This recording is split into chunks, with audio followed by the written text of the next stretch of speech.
Journalists have the opportunity to ask questions relative to the subject that we presented. At this juncture, I'd like to invite the Deputy Spokesperson of the government who will make his introductory comments, after which we will introduce to you our guests, including our Chief Administrator, Mr. Sunday.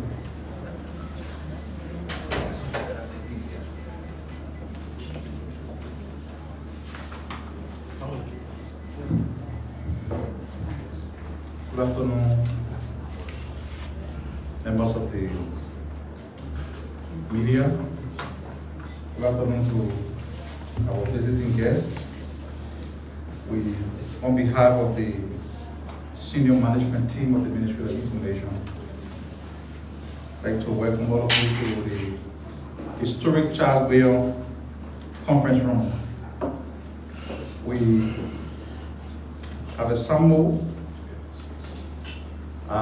key entities of the government to be able to speak to development in various sectors.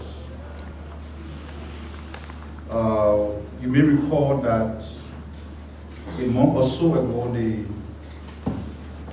Liberia Immigration Service signed an MOU with the Ministry of Information, Legist, and other functionaries. That MOU was meant to address certain things that will serve as precursor to opening the tourism industry of our country. Today, the LRS Deputy Commissioner is here with his team, and I'm very certain that he will make proper introduction of those who accompany him when he mounts the podium. He's here to make an official announcement on behalf of the LRS. We also have the Director General of the President's Cabinet. And the Director General is a very basic person because he steers the affairs of the Cabinet Secretariat. There are a lot of things to do over there, so we don't intend to keep him for long. The Director General is here to speak about the performance management contract that was signed up to by various entities of government. So we also have the group that has taken a step to address something very pivotal, some of the bread and butter issues. While the government is making headways in road construction, the expansion of the energy sector, we cannot forget, we cannot downplay the importance of job creation. And talk about job creation, the country's youthful population are at the epic center of the radio. And so the Liberia Youth Empowerment, you heard in the corridors that they've organized an initiative to provide short-term opportunity for young people. Mr. Maxwell Grisby is here. He will provide you details when he comes to speak. But just before we invite the Director General of the Cabinet to the podium, we'd like to speak to one specific issue. That is the wave of violence against security officials of the country. Yesterday, social media was flooded with a very terrifying graphic picture of a law enforcement officer, Humphrey Khan. He was attacked with an object believed to be the top of a combo on his head. And this incident occurred around the Johnson Street area while the officer was enforcing the compliance measure that prohibits commercial motorcycles from moving in restricted areas. The officer is receiving treatment at the John F. Kennedy Medical Center, and the doctor tells us that he's responding to the treatment. But in the wake of what happened yesterday, there are some people who are highly under the gamut of civil society activism, and they have come up to criticize the government's stance, the no-go zone, and are therefore suggesting that the government is trying to deprive motorcyclists of a daily bread. First and foremost, that information is not true. The government is not insensitive to the plight of the people.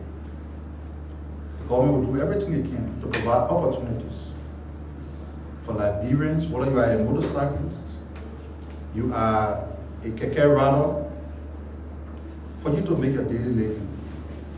What the government will not entertain,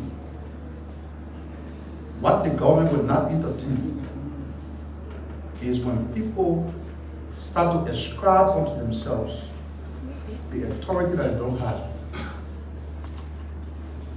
The country should be governed by law. You have a government.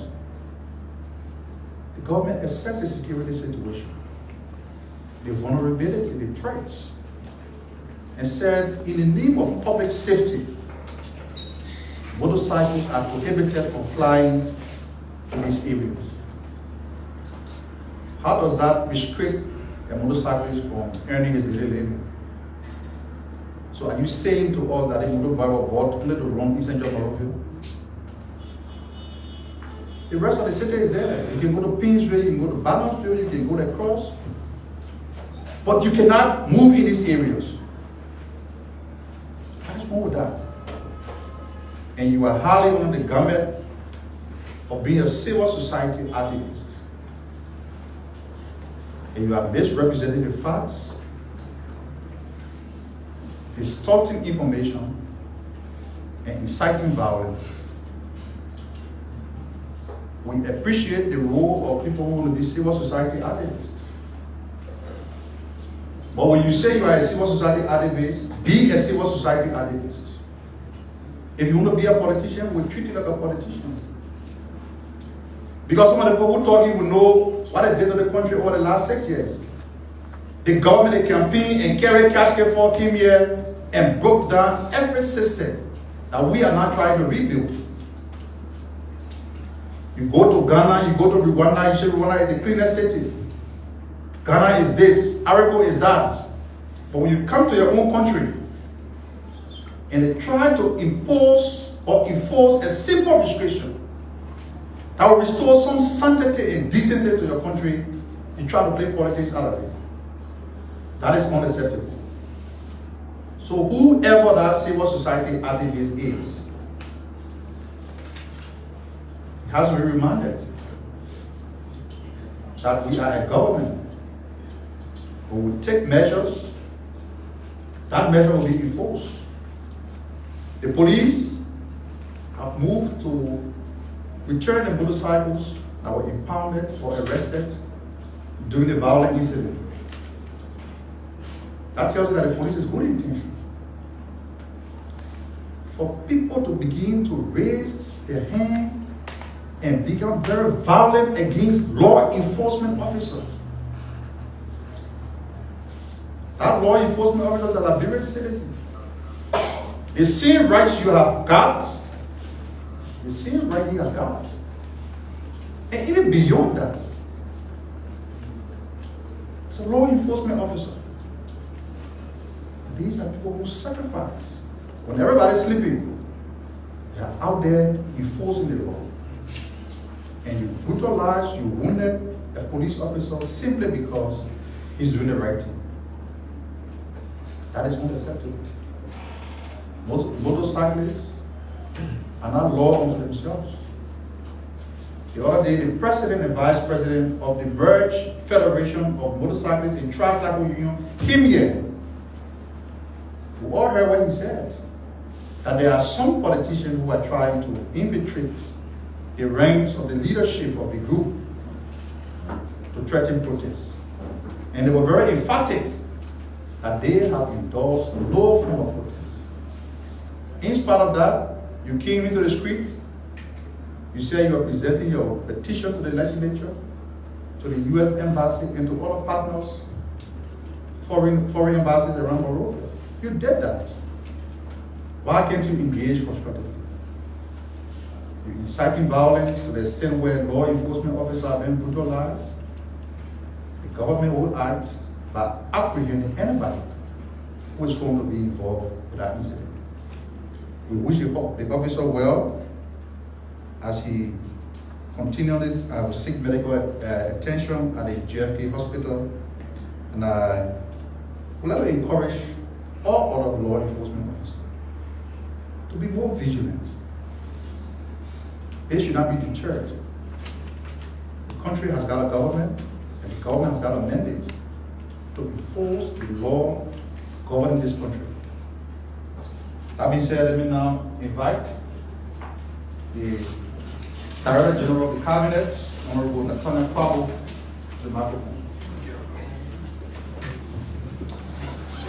Good afternoon, and thank you so much, Mr. Minister, and other members of ministers of the Ministry of Information for allowing me to speak to the public on an important issue at short notice. Ladies and gentlemen, as you are aware, barely a year ago, the President was clear on how he wanted his ministers and heads of agencies to work. Before he became President, he made it clear that among those who are in positions of authority to serve the Liberian people, to deliver, and deliver in a way that the Liberian people will have the service that they need. That process has come a long way, and we are at a critical point where I would like to make a few announcements and inform the Liberian people about where we are and where we're going. Today marks a historic milestone in our nation's governance and public administration. For the first time in our country's history, the government is conducting a performance appraisal of public institutions, measuring their achievements against the priority targets under the performance management compliance system. This significant initiative reflects the commitment of His Excellency President Joseph Nima to a results-driven public service that is transparent, accountable, and efficient in delivering to the Liberian people. Since the launch of the PMCS in October 2024, we have made progress in institutionalizing a culture of performance management within government. Over 90 public institutions have developed clear performance targets, signed performance contracts with the President, and many have taken concrete actions toward meeting their commitments. These institutions have worked tirelessly to implement priority programs aimed at enhancing service delivery, improving efficiency, and strengthening governance. The annual performance appraisals, which we're about to do, now provides the opportunity to assess the achievements, identify challenges, and refine strategies for greater impact. Additionally, as you are aware, the government of Liberia has recently launched the National Development Plan, the Arrest Agenda for Inclusive Development. And this agenda sets bold vision for sustainable economic growth, social transformation, and institutional reforms. The success of the PMCS and these annual performance appraisals is even more critical in ensuring that government institutions are delivering on their strategic priorities and aligning their efforts with the broader National Development Plan or goals. Performance monitoring will help track institutional contributions to the arrest agenda, ensuring that tangible results are achieved for the people of Liberia.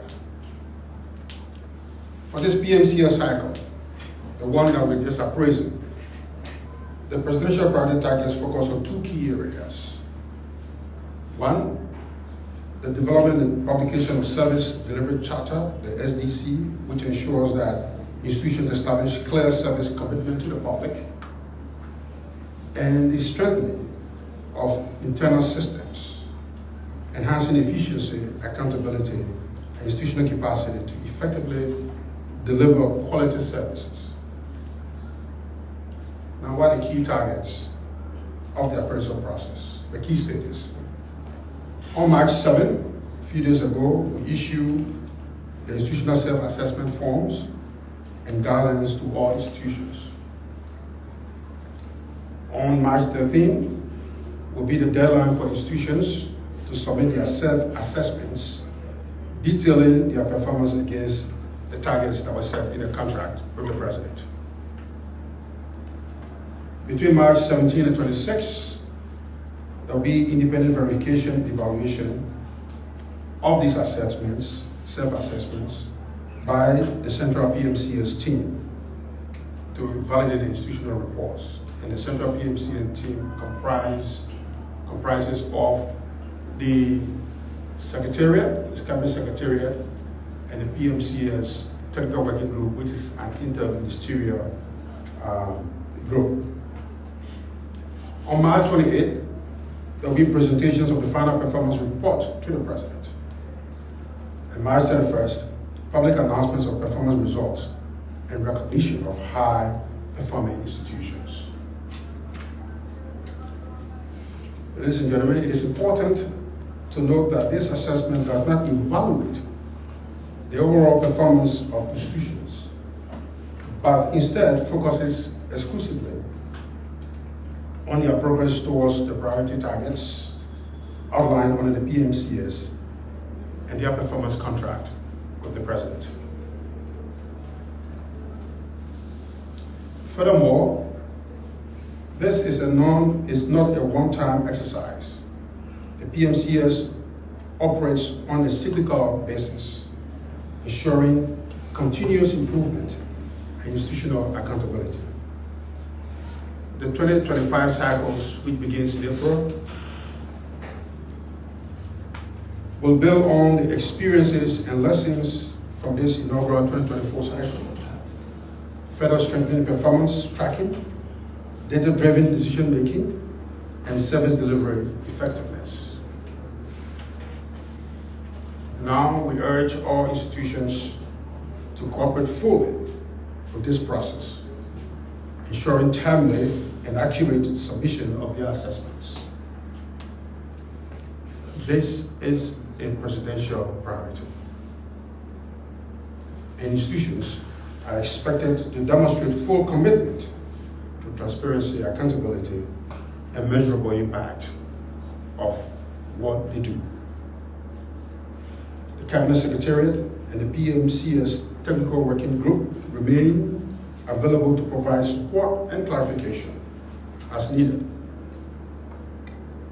Together, we are shaping a new era of governance where results matter, accountability is upheld, and public institutions deliver on their mandate to the Liberian people. Thank you. If there are questions, yes. So the DG is very busy, so if you have any question for him, please put a question. You have question, please come in the queue. If you have. Okay, so I should. Any question by DG? And I should say, the President, by taking oath of office as President, signed a social contract with the Liberian people. And now, it is the responsibility of those that is appointed at the highest level to perform based on the contract that is signed with the President. We intend to cascade this down to assistant ministers, deputy ministers, assistant ministers, directors. And we also intend to ensure that this exercise is also carried out within local government. So superintendents and their council will also set targets that will hold them responsible for. The idea is to make sure that people perform. It should be a scientific process. If the government has come up with a national development plan and says within the next 5 years, we expect the country to be at a particular point, it is responsibility of everyone in government to work towards that. So for example, if the Ministry of Finance sets targets aligned with the National Development Plan to say the economy will be at a particular point as a result of certain activities, those targets will be clearly defined in the KPIs, and we, as a department, working with other institutions, will make sure that the Ministry of Finance achieve those targets over time. So the next cycle will begin a yearly target setting, which also will be aligned to your responsibility under the National Development Plan, your natural mandate, and of course, the vision of the President.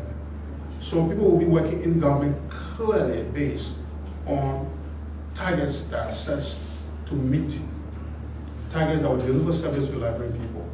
I mean, government no longer will be working in an ad hoc fashion where anybody will just decide to do anything they want to do.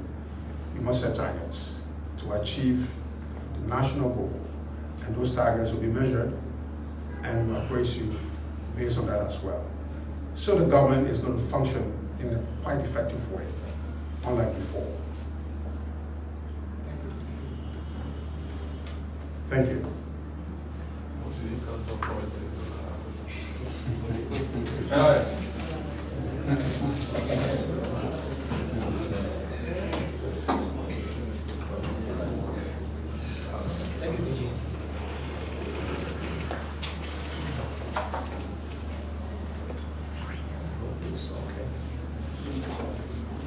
Good morning to all, or good afternoon.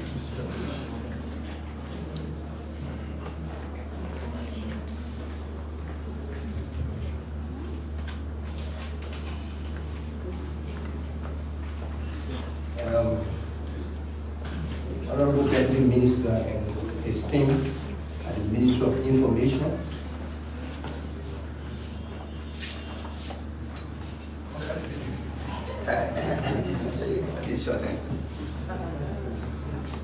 members of the Fourth Estate,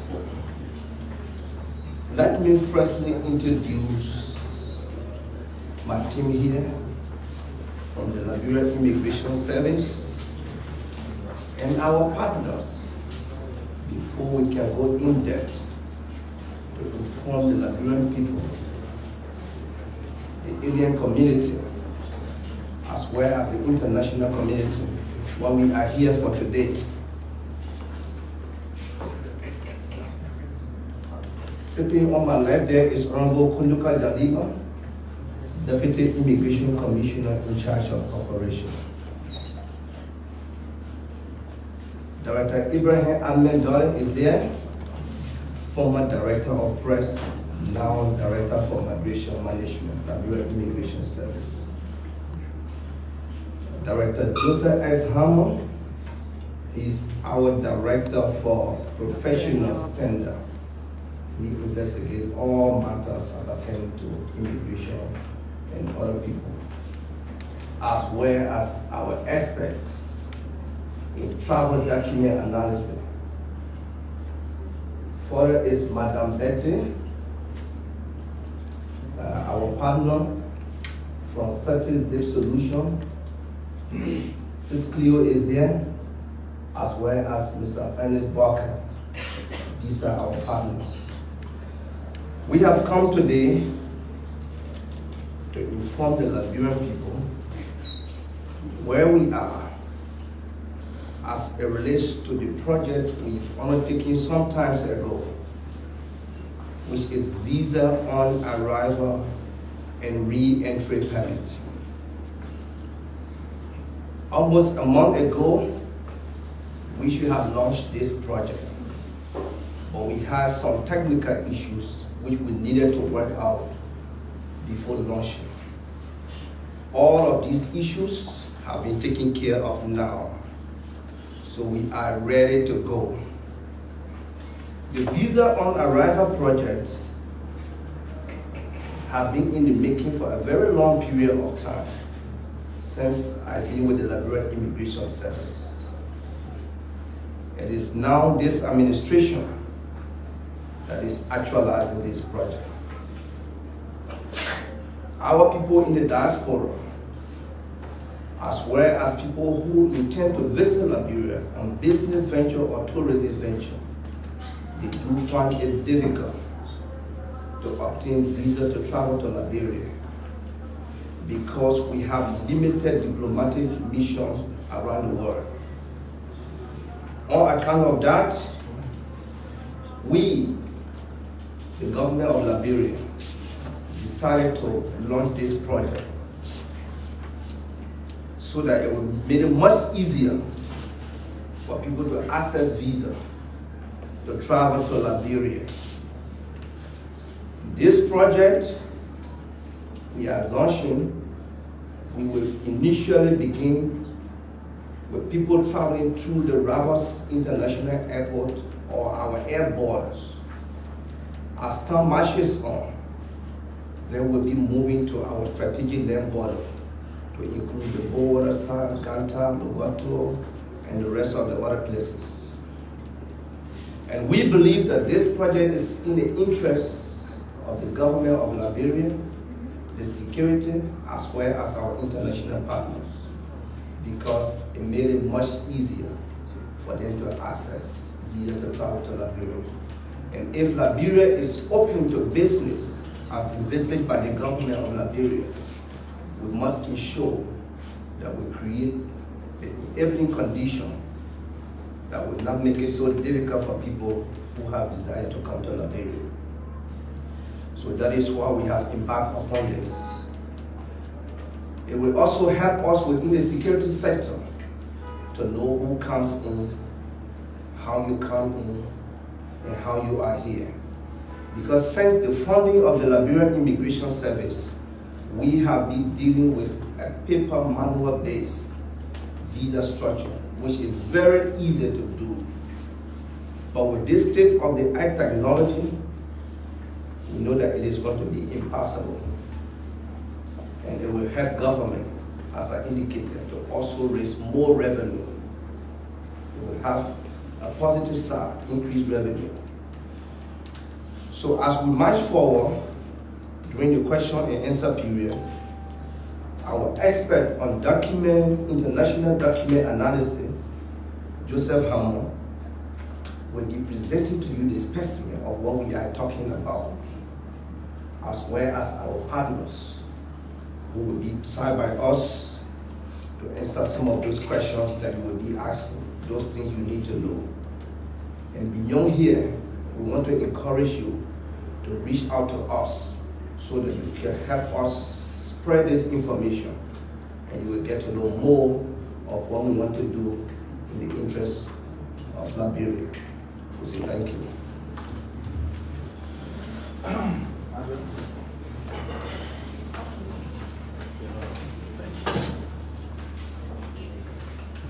Thank you, Minister. When your colleague with high challenge stand before you on a separate platform, we don't want to be discriminatory. We are not short, but we have high challenge. I want to thank you. I'm Grisby Maxwell. I consult with LPRC in the office of the Endee, and I've been asked to help coordinate the SO Youth Empowerment Project. All of us know that in Liberia, the conversation about election is all about job creation. And in the last few months, we had a famous conversation about whether or not it is the responsibility of the government to provide jobs or to provide an enabling environment for creation of jobs. The truth is, in a general context and across the world, the government has obligation to create the enabling environment so that people can get jobs. But in countries like ours, where bulk of the people are poor, very few investment opportunities, most of the people in the employment sector are government workers. We either find a way to get people doing something or get ready for the chaos of the youthful energy that sometimes can be used negatively. So the president, in his wisdom, requested the SOE to find some money so that we can deploy young people. This is the first phase of what we tried to do. We tried to deploy 1,000 young people across Mosurata County. We know Mosurata is a hot spot. Anything you see within Mosurata, we can easily replicate it in the county. So Amos Twell, who has LPRC as the managing director, is the lead on this exercise. The president asked Honorable Twell and Honorable Molly Kamara to supervise this effort.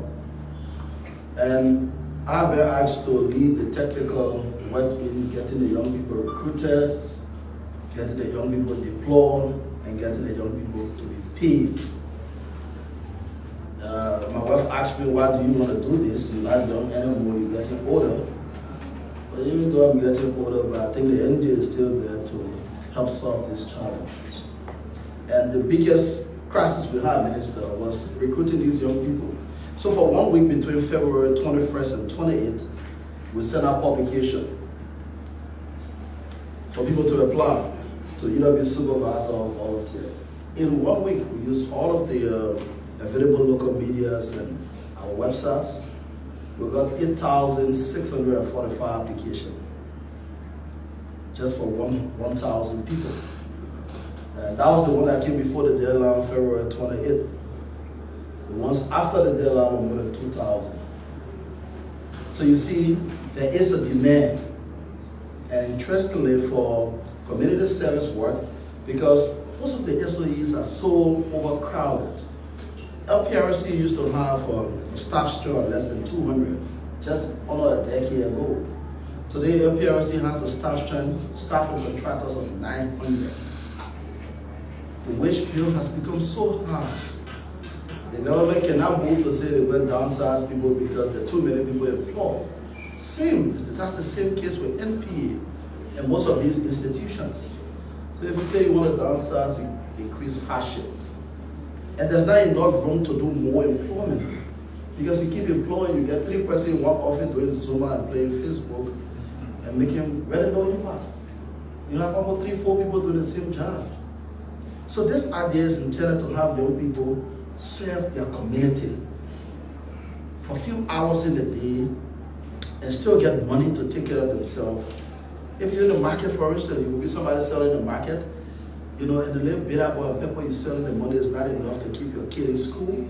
In the morning, you can come, join the community service, you know, work for 5 hours, 7 to 12. By the afternoon, you go back to your market. By the time the month end, your mobile money, you register $105 added to the paper and bid up on money.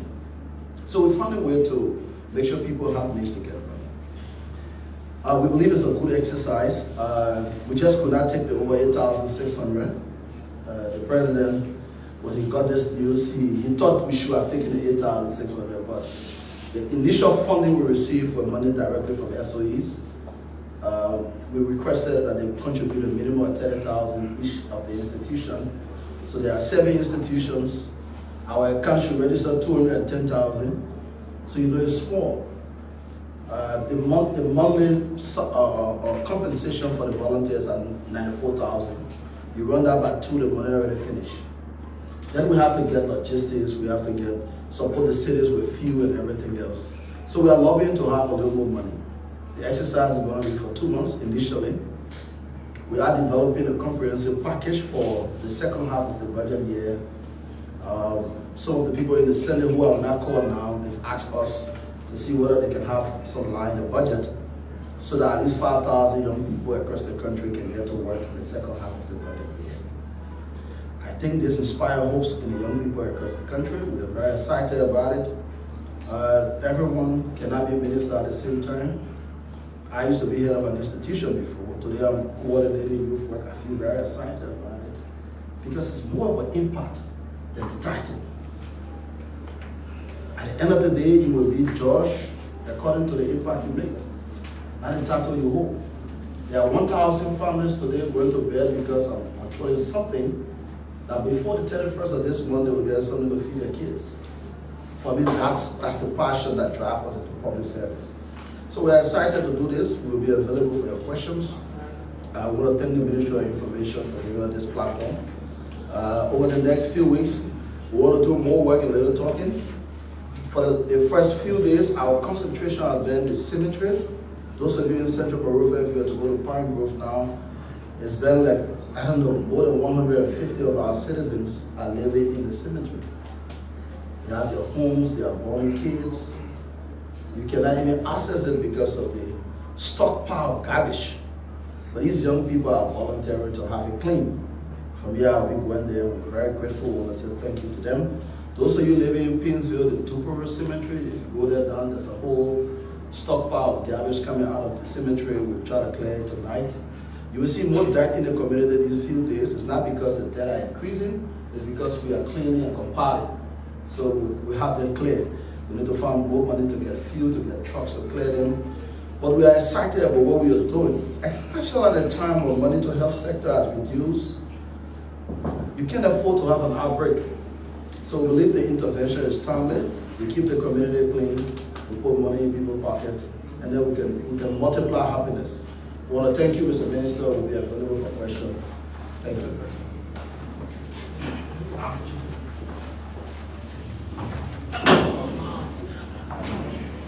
With the conclusion from the last speaker, we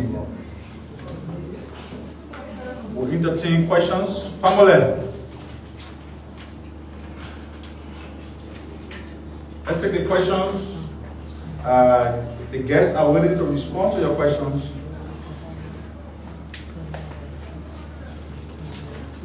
So, we Just have want to get a a pen. question. Please come and queue. Come closer, please. Introduce yourself and the institution you report from. Thank you. My name is Desmond William, and I report for Democracy Watch. So basically, to be famous of RS, the e-visa system is a very good system and most appreciated. Basically, there are a few questions. The first question is, Is it e-visa? No. Visa on arrival. let me correct that, visa on arrival. So it's about modernizing the visa system. So the questions are, what is the durability for an applicant to obtain the visa on arrival? And the second question is, what is the fees attached to the applicant who wanting to obtain the visa on arrival? And the third question is the visa on arrival available to all nationals around the world wanting to enter Liberia? Thank you. And to the team there from that of the SOE.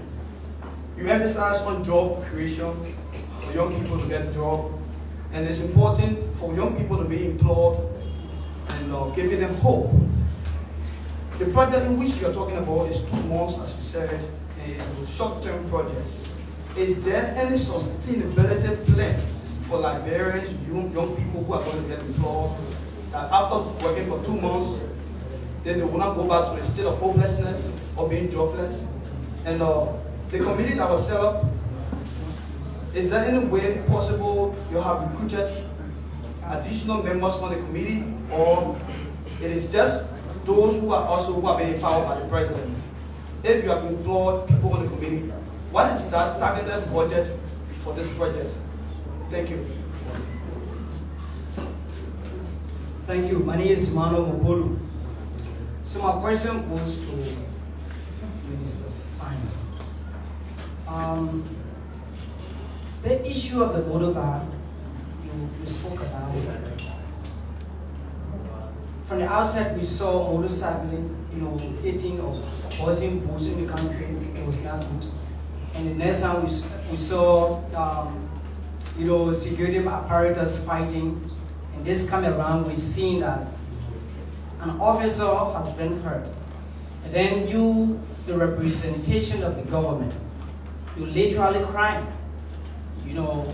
My question is, how is the government intending to handle the entire motorcycle issue in order to avoid future chaos in this country. I don't think Liberia is ready for that. Thank you.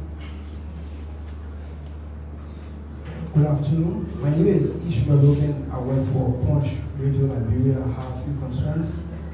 I begin with Maxwell Grisby. When you outline the short-term empowerment program for young people, many are concerned about what distinguishes this program from the one banned initially by the past government, called the TS, that's a temporary empowerment for community youth. There were instances where young people took to the street in the Ministry of Finance, in protestation or their compensation owed them by the government. So how do you intend for this to have a different thing? And follow up to that is, there's this belief that people caring about this program, that it was done, if the selection process was done on a pick and choose basis. It's clear to explain how you go about recruitment, that is to identify the 1,000 person on the 8,000. And to Minister Sano, it was last week when you responded to Senator Suno about his outburst involving the situation with the House of Representatives in the ECOWAS Parliament. And it was the same with ECOWAS, sent a communication rejecting the appointment of 3 representatives to replace the individuals that were recalled at the ECOWAS Parliament. So how do you reconcile this statement that Senator Suno does not speak for ECOWAS, and similar thing he said is one rejection the ECOWAS Parliament made in relation to the recall of those 3 representatives serving ECOWAS Parliament representing Liberia interests? Thank you. Thank you so much. My name is George Mugo, and I report for KSTV Liberia. So my question goes to the Liberia Youth Empowerment Program. So the young people recruited will be working in the communities. So I care to know what is employed in terms of community leadership involvement, so that they take ownership of a sanitation project. Thank you.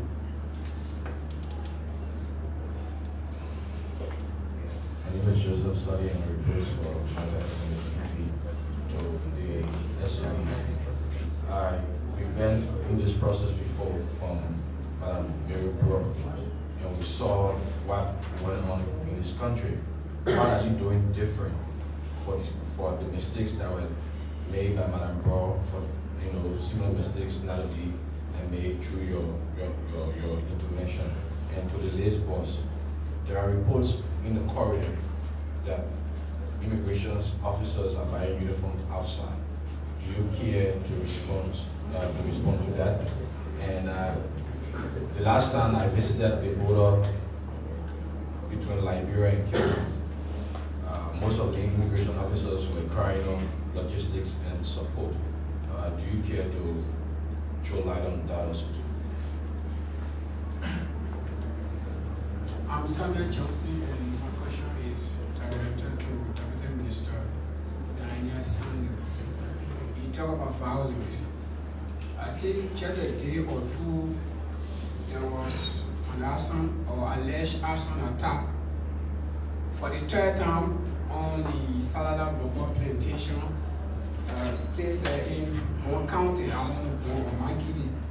And I wanted to ask as to whether the government has been briefed by the same situation that occurred where fire or alleged individuals set the plantation on fire. And my second question is, the House of Representatives, since you say you speak for the 3 branches of government, the House of Representatives is expected this weekend to host a retreat. And in that retreat, they invited the 7 young parliamentary, the Gambia, and I think Ghana. So I wanted to know if the government is responsible to pay for the said retreat, and if the government is responsible, how much is the government spending for said retreat? Because the last time the Senate had a retreat in that same Farmington, Liberians were lashing at the Senate, and they said it was wasted resources. What was discussed was not in their interest. Thank you. Good afternoon, my name is Christopher Desmond, and I report for Voice of Liberia. One question quickly to Anthony Grisby.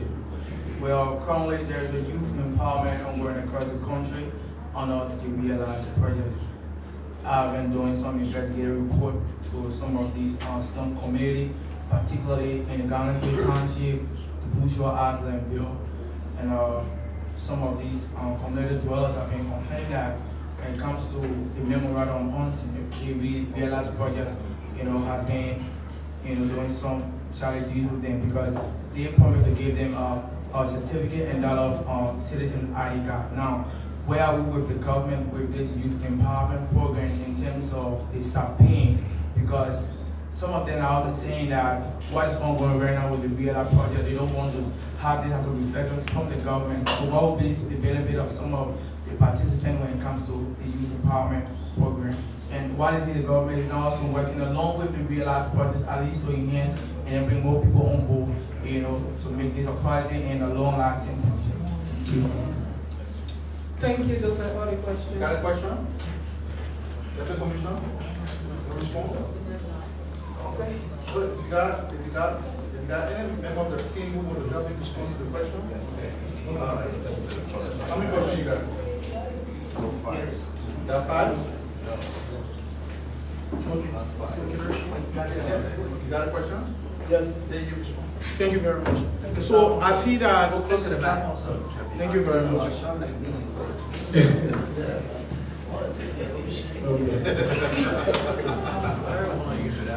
Very wonderful. So I see that the press is also interested in the visa on arrival regime. Your question speak to that.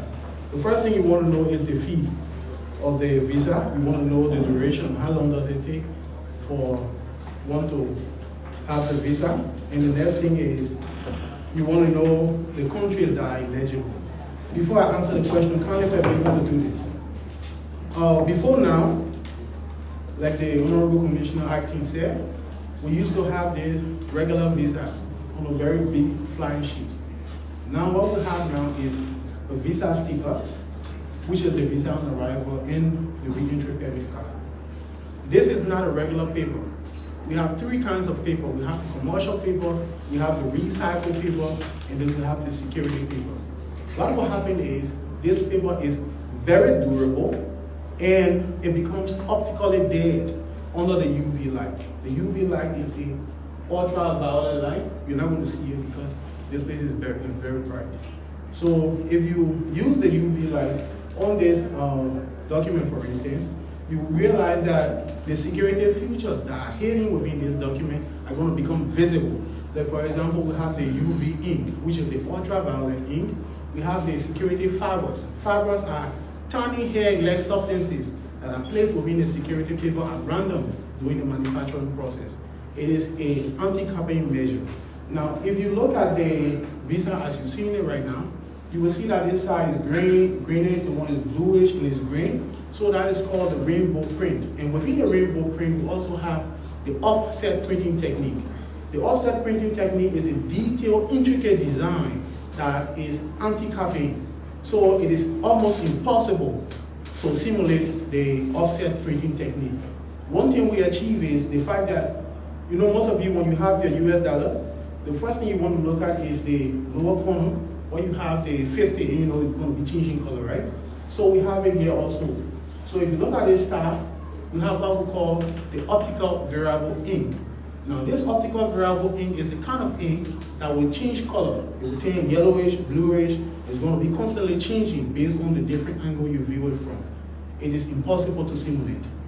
And as much as possible, the photograph on both the visa card and the re-entry permit is an integrated photo.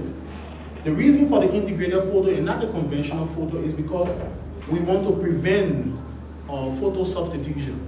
If this was a conventional photograph attached to this visa, it is possible for someone to carefully remove the conventional photo, but once it is an integrated photo, any attempt to remove this photo is going to jeopardize the visa itself. So all of those features are also found within the re-entry permit as per the fee of the visa. So the visa on arrival is at a fee of $102.50. This $102.50 can be paid online using MasterCard or other means available. So once you get to our website, lis.visa on arrival .gov, you're going to see our website, you're going to get the information there. The next thing is, once you apply for the visa, it takes us between at most 7 days to get your visa ready. And so you can have the electronic copy of the visa that will be sent to you. And now you can either have it in your phone or you print it out so that you show it to the airline before you back in on the flight. Once you get at the RIA, we are now going to peel this one off and stick it in your passport, then you have the visa on arrival. The eligibility, like the Honorable Commissioner mentioned in his expose, for now, we have limited diplomatic missions around the world. And so the visa is mainly going to be focused on countries that Liberia does not have a diplomatic mission. You understand? So I hope we have answered your question. Thank you very much.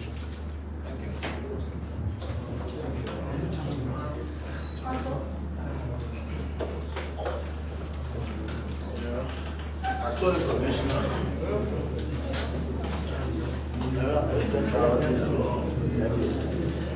I told the LIS active boss that he will have more questions.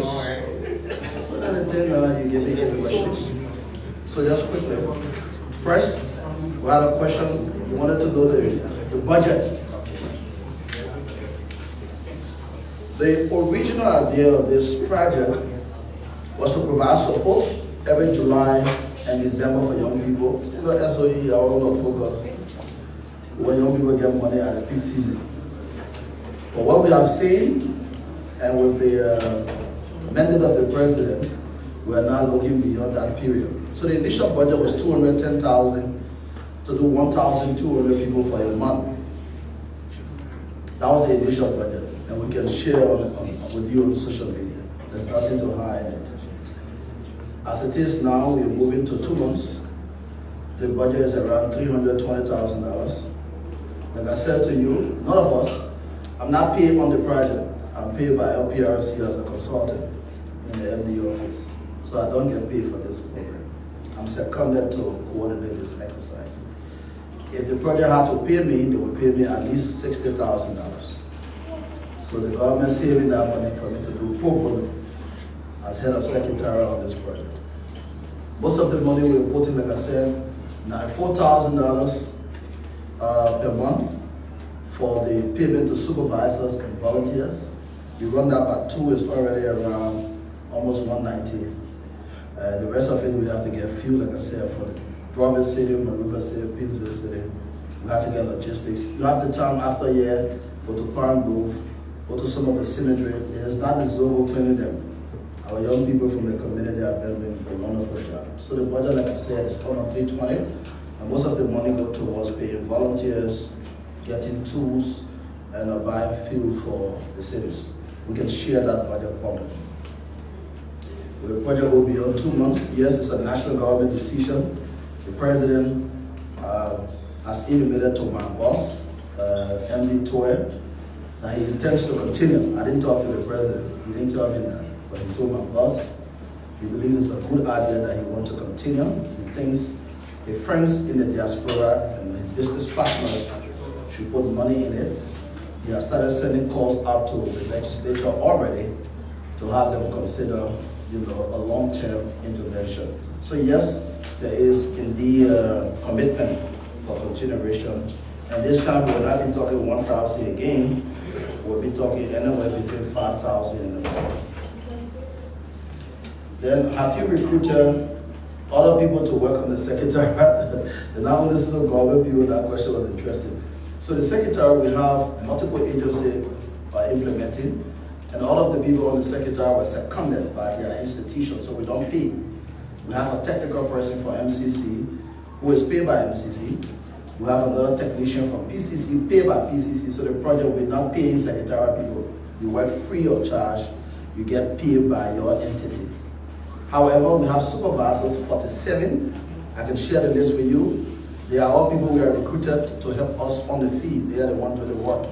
The supervisors get $150. My team, as we speak, $30 for transportation. They've already, most of them signed for the transportation already. Before 31st March, they will get another $120 for their service. So yes, we do have people working, but not directly on the secretariat because we don't have money to have big bureaucratic budget to pay. We want more money to go in the hand of people now, so we have to be voluntary. We have support staff who are not government employed, people who are helping us. I'd like to acknowledge Mr. Focus Wilson. Mr. Wilson is right here with us. He's not employed in the government. One of you talked about how the selection process was not, it's rumored that it was not credible. Focus Wilson, Federa Patrick's, the flag president, leadership president, they participated in the vetting process. If you have the time now, you can go on Stone TV. You will see the vetting process on Stone TV. It was a live process. The raffle was on live. People all across the world commented what they did. There's a software where you can even do the raffle on my computer. We could have done that, but people who have still said it was not fair. So we thought to do a manual raffle on live TV. There's a Focus person participated as member of a non-state actor group. He does not work for government. He's not a government person. You all know the group chairman, Fendera Patrick, does not work for government. Except, the best of our recollection, he was part of the exercise, flag president, the Federation of Liberian Youth and other institutions helped us through this process. So I can say it was a credible process. Please check the online recruitment process. What distinguishes this project from others, and people always talking about the Mirror project, it took us some time to do deployment of people because I have been part of this process as far back as 2000 while in grade school. And this thing helped to pay my fees at least for one academic year on the MCC UNICEF project. So we know of the excesses. And some of the excesses are when you're very anxious to deploy volunteer, no database, then it becomes a problem. It's always in Liberia, be careful how you tell people go volunteer. So the 1,000 people that are out there, we have their mobile money number, we have all of the details. We published the provisional list already, it's been online. The final list will be published by Monday of next week. We are asking people to confirm their mobile money number. We are physically verifying their presence in the field that they are working. We're going to send that payroll to CSA so that people do not, people who are employed in government do not take up time to leave the government job to come back and hustle on this one. We'll ask CSA to please verify our payroll. We'll ask IA to do clearing of the payroll so the 1,000 people I can put 20% name on my mobile money number for the money to come to me because these are all things that people do. So we have a team, particularly on that, and we'll ask IA to do that as well. Hopefully by the 28th, between the 28th and 31st, once you're on that payroll, the bank will start crediting your mobile money. There will be no third-party payment, we've said that. And the guarantee I have that it will not be like a miracle process is because the thing we're doing now, that process did not do it. It was a physical payment thing where people can stay online, and then you have the money sitting down, so nobody got to go anywhere. Stay wherever you are, but between the 28th to the 31st, that's why we ensure that the bank verify the payroll before the 28th. Because sometimes if you have one teller on the payroll, it takes so much time. And the bank must guarantee to us. Another thing is, Ministry of Finance doing voucher. We're not going for voucher anyway. The money laid there, RB. If you tell me pay tomorrow, once we authorize them, money will start going to move out money. So before we even thought about putting people out there, we got the money sitting down in the bank. I don't think you think it's the same with the Miracle Project or the ones that I had before. So yeah, there are many other interventions. It's not the only. The government recognized that the young people are the present and the future leaders of Liberia. I don't want to say future so you don't hold them liable. But we believe you are the present and future leaders. So we cannot use one project to think that we've done so much for young people. Youth and sport, they're doing vocational job, they're doing the career development program, many other interventions. But we still have almost 65% of the population being youthful. And a good number of that population are still unemployed. Most of them are either unemployed or underemployed. So you get somebody master's degree, they're working somewhere as security, making $250. Yes, they are employed, but for the qualification they have, $250 can really take care of them. So there are many cases of unemployment. The things we intend to do, I want to talk, I'm being very brief today because I want the president to do more of the talking. His cabinet meeting comes on Thursday of this week. I'm told he wants to deliberate more on these things. My role is to help be in the thinking room, and we share the talk with the president. He can speak for the president. I think I've said too much now. Thank you, God bless.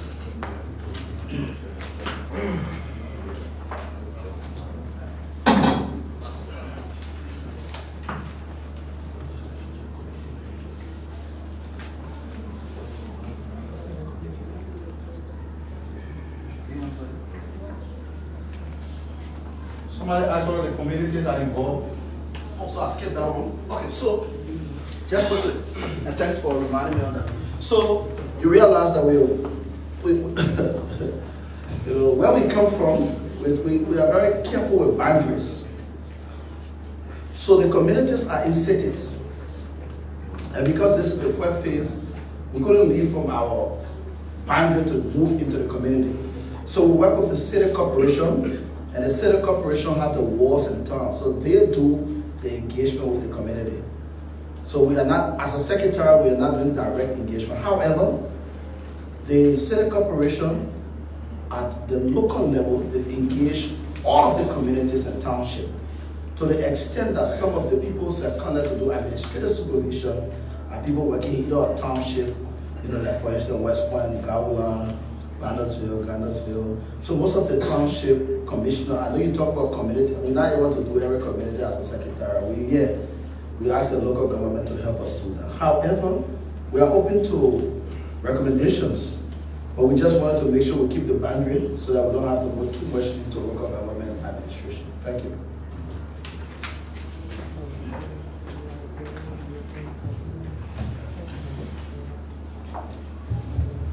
So let me just respond to the question that I got from the journalist.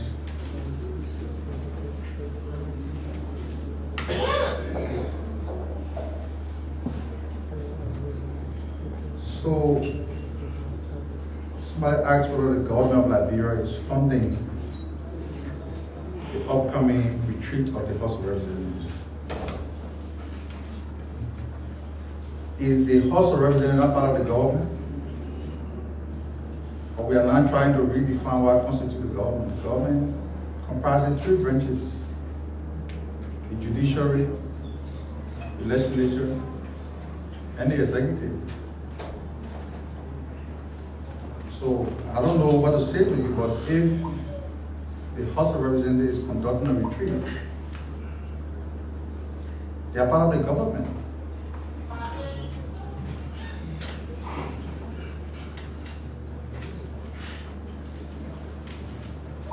Has the government of Liberia been briefed on the Salala incident? We are still being briefed about the situation, but not fully. All we can say is that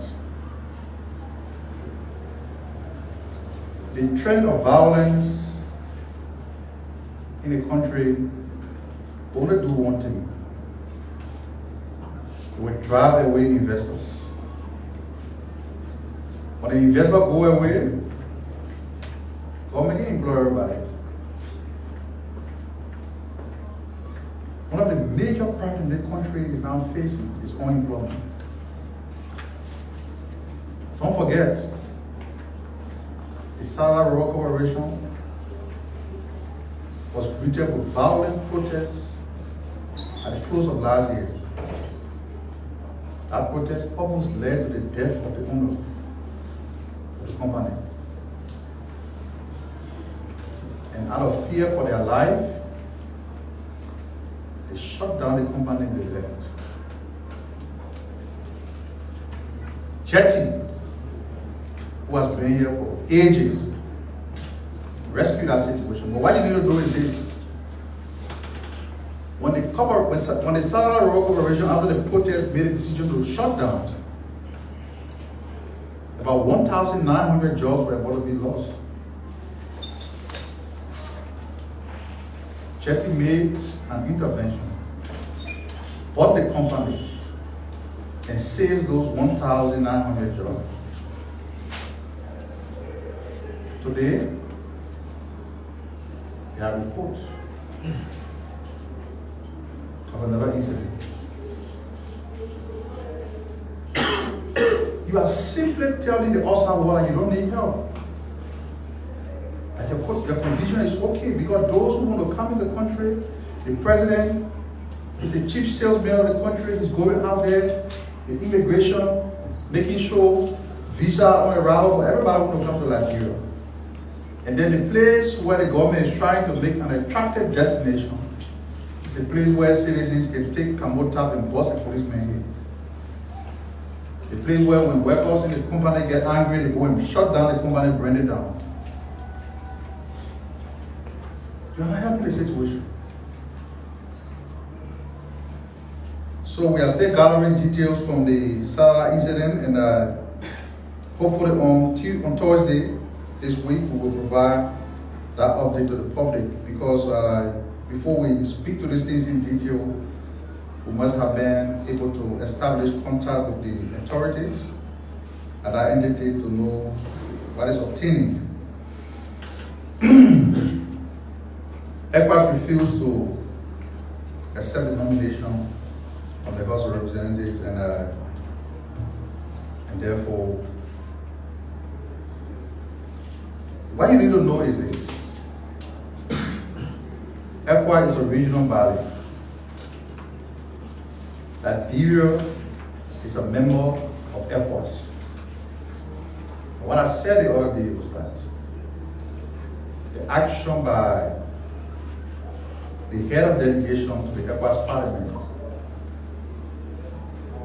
to take our domestic politics to an international forum, thereby denigrating and misrepresenting His Excellency, was wrong.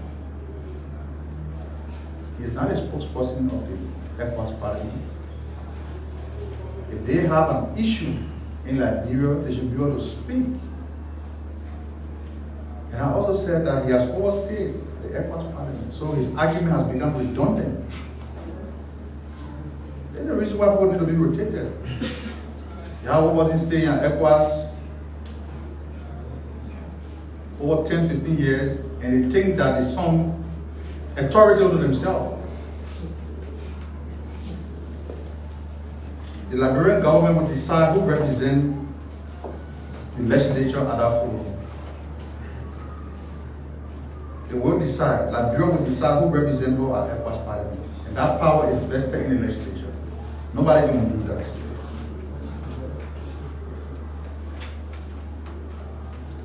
You said government is crying, and how will the government handle the motorcyclist crisis?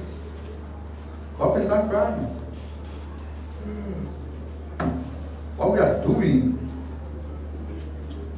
is to remind those who say that the police or the government is wrong by imposing a ban. We are drawing their attention to the action, the violent action for that matter, of the group of people who they are advocating for. Police officer is currently in the hospital because he tried to enforce a legitimate order. If the situation on Johnson Street yesterday was only reversed, they would have gone on the rampage. They would have gone on the rampage. When I say they, you know what I'm talking about. But a peace officer who came on the street to enforce law and order is now in the hospital. He could have lost his life. You don't know what the implication of that injury that has been inflicted on him will cause him for the rest of his life. So the way the government intends to handle it is very clear. The no-go zone remains in force. The no-go zone remains in force for commercial motorcycles. And that remains unchanged. Thank you. We'll see you on Thursday.